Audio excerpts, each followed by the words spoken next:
ప్రజలందరిలో 10 ఏళ్ల నుంచి 90 ఏళ్ల వరకు అందరికీ తెలుసు. నిదర్శనం నిన్న జరిగిన బంద్.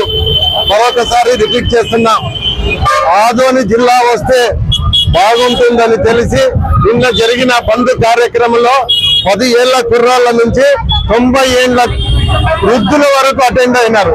అంటే వస్తే ఏమైతుంది అని నేను చెప్పే పనే లేదు. ఆదోని జిల్లా వచ్చే తీరుతుంది, కావాలి. నెంబర్ 2, విద్యార్థులకి ముఖ్యంగా ఏం చెప్పాలంటే, భవిష్యత్తు భావి భారతులు ఎవరప్ప అంటే విద్యార్థులు. వాళ్ళు భవిష్యత్తు ముందుకు పోవాలంటే ఆదోని జిల్లా కావాలి. ఒక చిన్న ఎగ్జాంపుల్ చెప్పి ముగించుకుంటున్నా. మనకి ఇప్పుడు నేను అగ్రికల్చర్ ఫీల్డ్ లో ఉన్నా. ఎంప్లాయ్మెంట్ కోసం 70% నాన్ టెక్నికల్స్ తీసుకుంటున్నారు. నాన్ టెక్నికల్స్ అంటే ఏమి బాబు, పిల్లలు బాగినండి. నాన్ టెక్నికల్ అంటే ఏమి? అగ్రికల్చర్ డిప్లొమాలు లేరు, అగ్రికల్చర్ బిఎస్సీ లేరు. ఇంజనీర్లు ఎక్కువైపోయినారు. ఇంజనీర్లు వచ్చి హోటల్లో పనిచేస్తున్నారు. అంటే మన ఇండియాలో అనకూడదు, ఎడ్యుకేషన్ ఉండే దీన పరిస్థితి అది.